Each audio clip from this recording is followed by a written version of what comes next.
Okay, now here's a question from the book Pathfinder for Physics Olympiad, and this is from chapter number 4. So the question says that two identical small balls A and B, each of mass m, connected by a light inextensible cord of length L, are placed on a frictionless horizontal floor. With what velocity u must the ball B be projected vertically upwards so that the ball A leaves the floor? Acceleration of free fall is g. So here you can see there are two balls. This is ball A, this is ball B. They are connected by a light string. Okay, so the ball B is given a speed u upwards so that the A is just able to leave contact with the floor. Okay, so now we just need to compare the forces acting on ball A.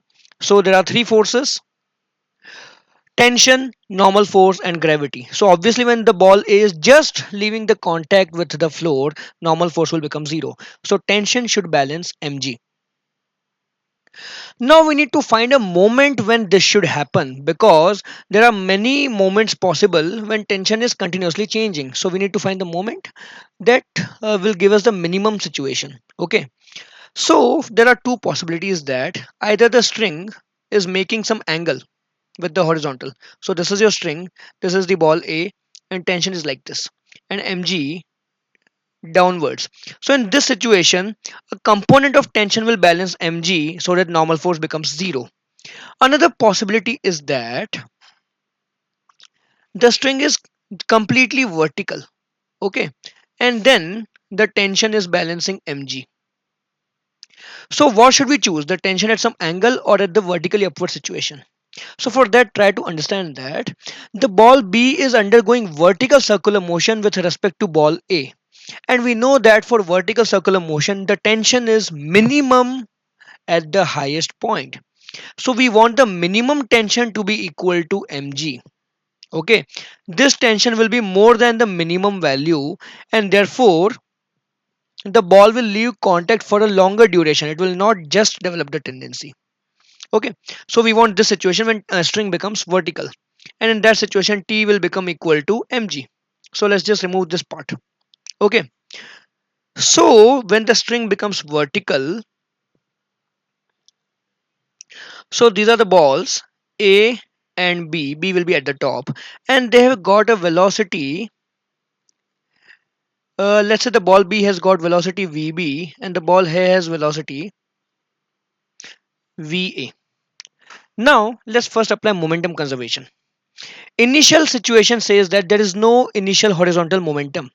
Ball B is having velocity vertically upwards, ball A is at rest. So initially momentum along horizontal is zero. And since there is no external horizontal force, so final momentum should also be zero. So mass of A into velocity of A should balance mass of B into velocity of B. Since both have equal masses, so we get that VA equal to VB. Okay, let's say they are equal to V. So VB is equal to V, VA is also equal to V. So now with respect to A, with respect to A, the ball B is undergoing circular motion, okay, of radius L. Okay, circular motion of radius L. This is your ball B. And with respect to A, the ball B will have velocity 2v. Okay. And if we draw the forces acting on the ball B, so tension is acting downwards and gravity on the ball B is acting downwards. Correct. And the ball A has no acceleration, because this is the FBD of ball A and net force on the ball A is zero at this moment. So there will be no pseudo force. So we can simply write down that T plus mg will be centripetal force. So m by L into 2v whole square. And since T is equal to mg, we put that over here. So 2 mg will be equal to m by L into 4v square. Or then we obtain v will be under root gl by 2. So we found the velocity v in terms of g and L. We know the final velocity of the balls A and B. So now we just need to apply energy conservation. So we apply energy conservation with respect to ground. So initial kinetic energy plus initial potential energy. Initial kinetic energy plus initial potential energy equal to final potential energy plus final kinetic energy. Sorry, this will be final. Okay.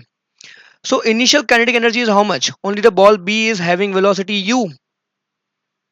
So m u squared by 2, and both the balls are on the ground, so potential energy is 0. Finally, ball B is at a height L, so mgl. Okay. The ball B is at a height L from the ground. Okay. And both the balls are having velocity v. So final kinetic energy will be 2 times mv squared by 2. So put the value of v over here. So mu squared by 2 equal to mgl plus m. 2 is cancelled out, and v squared will be gl by 2. So gl by 2. So we get from here mu squared by 2 equal to 3 mgl by 2, or u will be root of 3gl. Okay, so this is the minimum velocity with which we will get the ball A to just leave contact with the ground. And if the velocity is more than that, then the ball A will leave contact a little earlier and will fly in the air. Okay.